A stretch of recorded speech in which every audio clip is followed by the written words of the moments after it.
Welcome to Connect Canyons, a podcast sponsored by Canyon School District. This is a show about what we teach, how we teach, and why. We get up close and personal with some of the people who make our schools great. Students, teachers, principals, parents, and more. We meet national experts too. Learning is about making connections. So connect with us.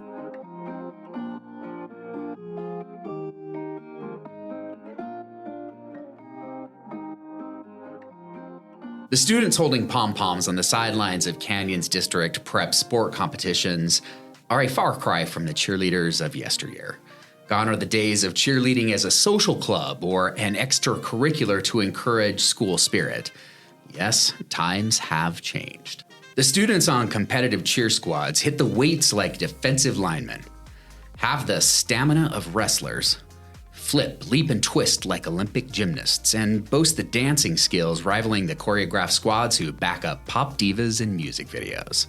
Well, this much is sure. Today's version of cheer requires vast amounts of skills, strength, performing ability, and mental toughness. Here in Utah, it's become a sanctioned sport of the Utah High School Activities Association, and Canyons is home to the team that has won the first 2 state UHSAA championships. And the Corner Canyon Chargers have their sights set on another title. I'm Jeff Haney, and this week on Connect Canyons, we're talking competitive cheer, dispelling notions, addressing the risks and physical demands, and getting to the heart of what makes cheer, well, cheer. And today we're here with 6-time state champion, 3-time national champions, the Corner Canyon Cheer Squad.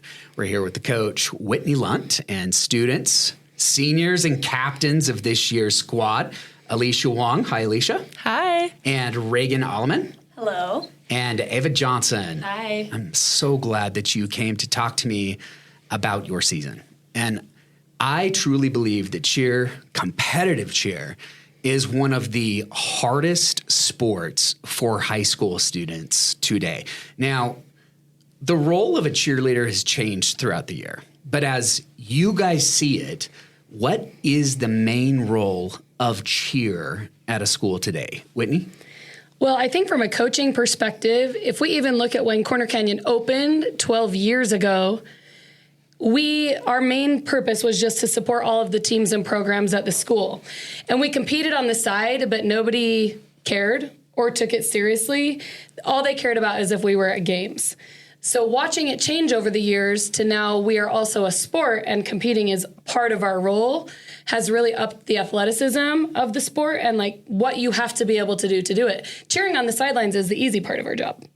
The true athletic talent comes from the competition, so for that to now be a part of it has really made cheerleading more respected and athletic. And Alicia, what do you think? What is the main role of cheer at a school?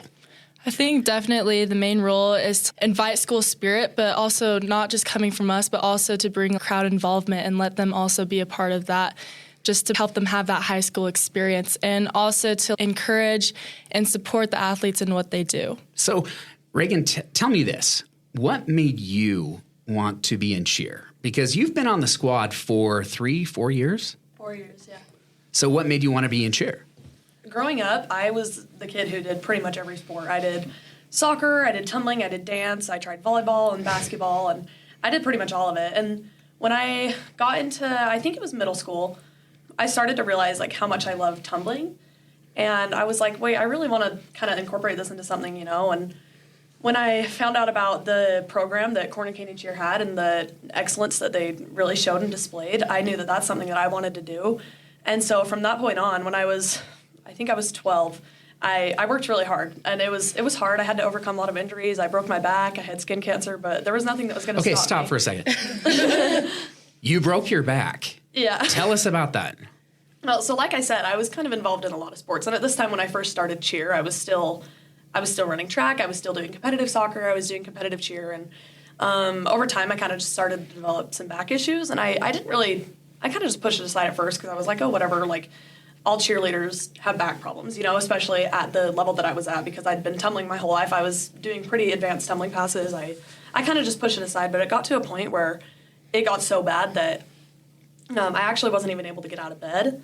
And so I went to the doctor and I had it x-rayed. And turns out that I had broken my back. And it was really discouraging because I had a lot of doctors tell me that I should get surgery and I should never cheer again. And at that point, it was crushing. It was horrible because at that point, that's when I decided that cheer was the thing that I loved the most. And I didn't want to let something like that get in my way, especially when I had these big dreams and goals of cheering in high school at Corner Canyon and maybe even further on into my collegiate career. But so I didn't really want that to kind of set me back. And so I did everything I could. I took core strengthening classes to try to counter that. I was in a back brace for months all the time. I actually still sleep in it to this day for 6 years now. But it's been worth it because I know this kind of goes in all areas of life, especially with cheerleading. Once you have a goal and you're committed to it, whether it be winning state, which we have tomorrow, or nationals in a few weeks, or even coming back from an injury or getting good grades or anything, once you have a goal and you're determined to achieve that, there's nothing that's going to stop you. Now, Ava, to kind of dovetail off of that answer that Reagan just gave, how many dance classes and tumbling classes do you think somebody needs to take to be on a competitive cheer squad like Corner Canyon? I mean, you truly do have a tradition of excellence. And so you have to have kind of a baseline of skills just to be considered. And then even if you have just the minimum amount of skills to be considered, you have to raise that level for your competitions. So what did you do to prepare? Did you take dance? Did you take tumbling? What did you do in order to be prepared to try out for and become a part of Corner Canyon's cheer squad? So growing up, I did gymnastics for 13 years before I joined the cheer team. I did it for a long time, not knowing that I wanted to join cheer.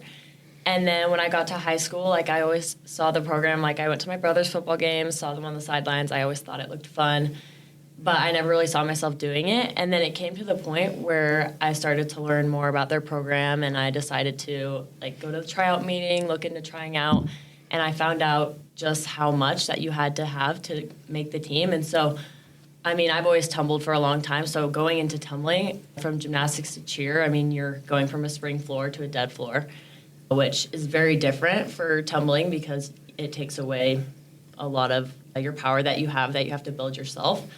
And so going into tryouts, I really had to work to get my tumbling on the dead mat because it was very different. And so I think that if joining a program like Corner Canyon is something that someone wants, it does take lots of time and preparation to get to where you want to be. We tumble, we go to classes every single week. We tumble on the daily just for our routine. And it does take a lot of preparation, but it definitely is worth it. And it is just a process that you have to go through. So I hear from a lot of you that it's been a positive experience, but I'm sure that there are misconceptions about being a cheerleader. Even the word cheerleader is something that has changed in recent years. This is about competitive cheer, not necessarily being a cheerleader. So Whitney, tell us, what is the biggest misconception about being in cheer? Everybody laughs, so we know they've talked about this in the past. It's just so interesting because even I'm a teacher at the high school, and every year at some point the kids ask me about cheer, or how do they judge cheer? How do you even win cheer? Because people think all you do in cheerleading is stand on the sidelines and wave your pom-poms around and look cute in your cheer uniform. And then I'll show my students, I actually showed kids today a video because a kid asked about it. And then their brains explode because they had no idea what it is that we actually do. So I think that the biggest misconception is just that they're not super athletic. You don't really need a lot of talent to do it. It's something you can just kind of walk into and do on the side. When in reality, every kid we've had on our team has had years of training before coming to us to even make them eligible to be a part of the team. And Alicia, what do you think? What is the biggest misconception among your peers about being in cheer? So what I've heard from a lot of people, including members from my own family, is that they think cheerleading is just a bunch of frou-frou and fluff. They have no idea what we do outside of the sidelines and cheering at games. And really, even the football boys have mentioned, in our summer practices, that our practices are very hard. And to be able to maintain the stamina and to gain the physical strength just to do a routine, it takes so much work, and we do things including running the mile and weightlifting for an hour and running bleachers and a lot of conditioning just to stay in shape throughout the season. So, and I have done other sports including soccer and basketball and other things, but cheer is just a whole nother thing, and it takes so much physical strength just to do one routine of 2.5 minutes, and that 2.5 minutes is very, very difficult. Now, Reagan, she talked about physical strength. What about mental strength? Because you do incredibly challenging stunts, and one little bobble and it all comes down. How does the team think about strengthening that mental capacity that, yes, we're going to nail this. Yes, we're going to win. Yes, we're taking a risk here because it's more challenging than anything we've done in the past, but we can do it. How have the coaches, how have your teammates worked together on strengthening that mental idea that we're going to do this? For me, mental strength in cheerleading especially is an especially important topic to me because obviously it's not easy. It's not easy physically, as Alicia was saying, but it's especially not easy mentally. And even in past years, like last year, I struggled mentally with maybe my tumbling or a few stunts, and it's really hard and it's really draining, especially when you... Do you ever get in your head? Like Totally. you miss it once, and then you miss it twice, and then you miss it 3 times, and then all of a sudden you just can't do it?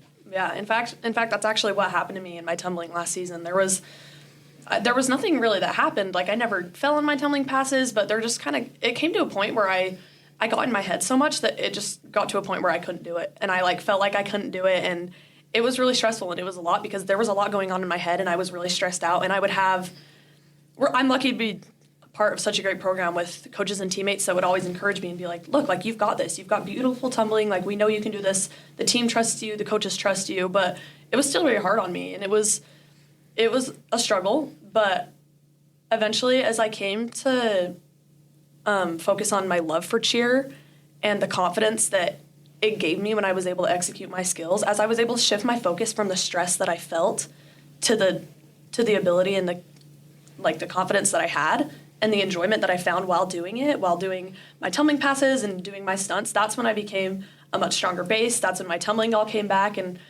as much as it sucked at the time, I actually think it's something that's really helped me, especially this season. We've had a few girls that have also struggled with the similar things as me. Like, they've struggled with their tumbling, or maybe they've struggled with their stunts and struggled with maybe, like, they don't feel positive, or, like, they just don't feel like they're enjoying themselves at practice. And I feel like because I've personally overcome those challenges with mental strength and cheer, I've been able to use that and use my experience to be able to be there for my teammates. So, Whitney. Well, and I think, and they would probably laugh, but I would say we do some sort of mental discussion or training every single day at practice. And sometimes they turn into hour-long talks, which at the time can feel like, you're wasting practice time when you could be doing skills, but they're going to have the skills. They're trained to do the skills. But if they can't mentally check in, it doesn't matter how well they're trained. And so I would say we do some type of mental training pretty much every single practice, or even talking about, okay, this is how we approach things. This is how we need to think about things in the moment. So we do it a lot.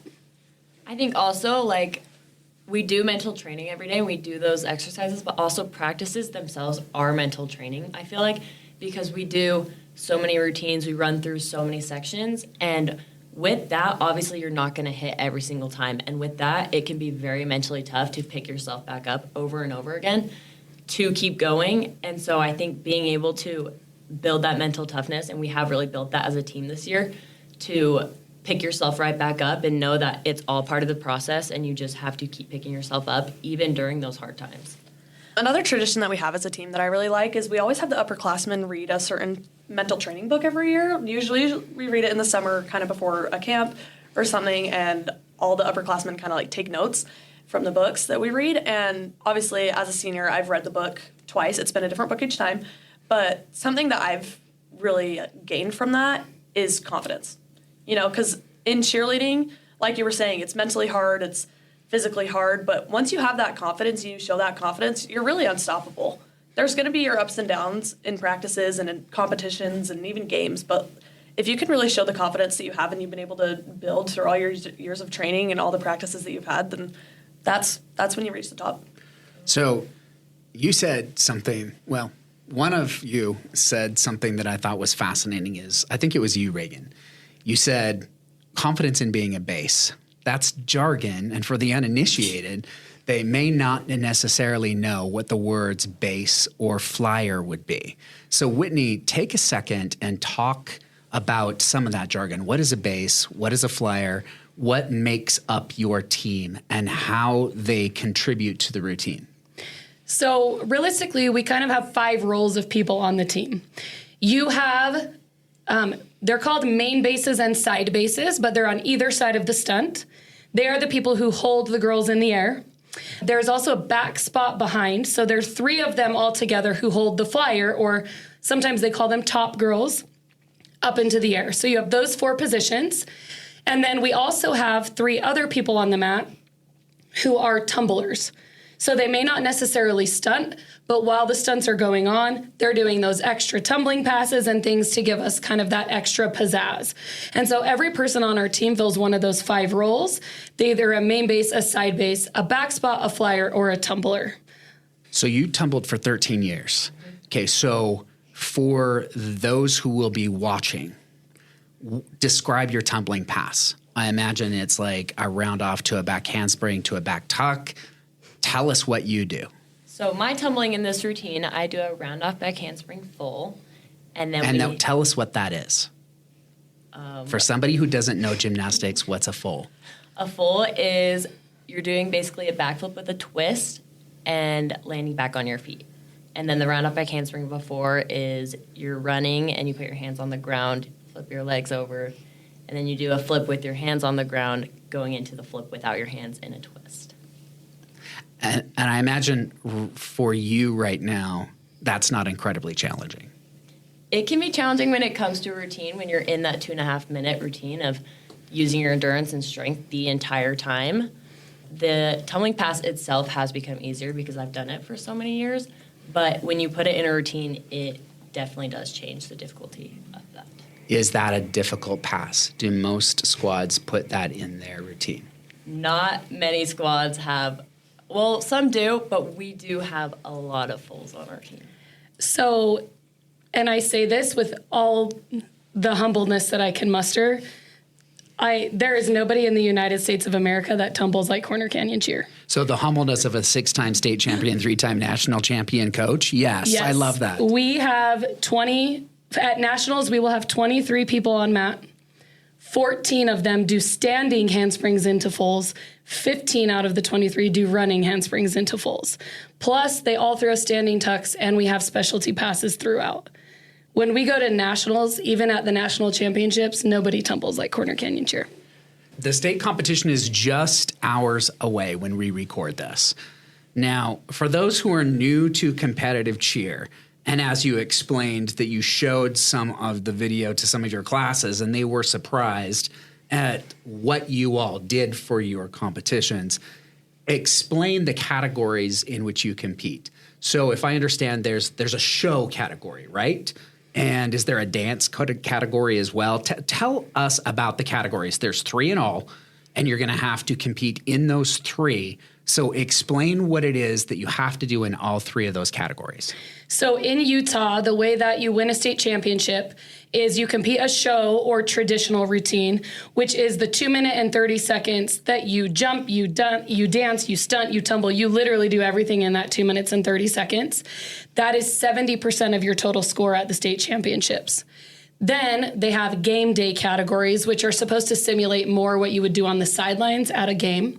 For that, you have to do a game day cheer, which is about 45 seconds to a minute, which is going to be 15%. And then you have to do a band dance, which will be another 15%. So overall, your game day sections are worth 30% of your final score. Show is 70, and they add that together to determine who will win the state championship. So Alicia, how do you get points? How do you lose points? So is it if you fall during a tumbling pass or fall from a stunt? So basically how it works is all teams start with like a raw score or like your potential score based on how difficult your initial routine is, but it's scored out of 100 and you don't really gain points. You only lose points from that 100 based on your execution in the different sections, which includes like tumbling, stunting, your dance, and everything is scored, and not everything is like weighted evenly in the score.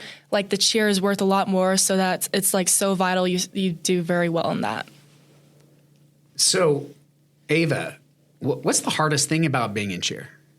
I think the hardest thing about being in cheer is the fact that we are doing it year round. I mean, we have so many different parts of the season that they each have their challenges. I mean, spring practices, when you first try out, you're with a new team, you're just getting back into the swing of things after you had a competition season.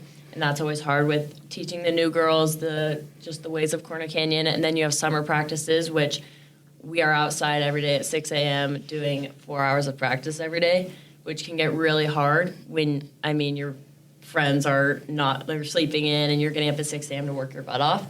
But with that, I mean, comes a lot of reward. I mean, we continue that throughout the summer, and then we have the fall where we're working half times, we're working our comp routines, and we're cheering at all the games. And it can get really busy, but I think that it is hard, but it comes with a lot of reward, and it is really fun because, I mean, you're with the people you love, you're with your best friends.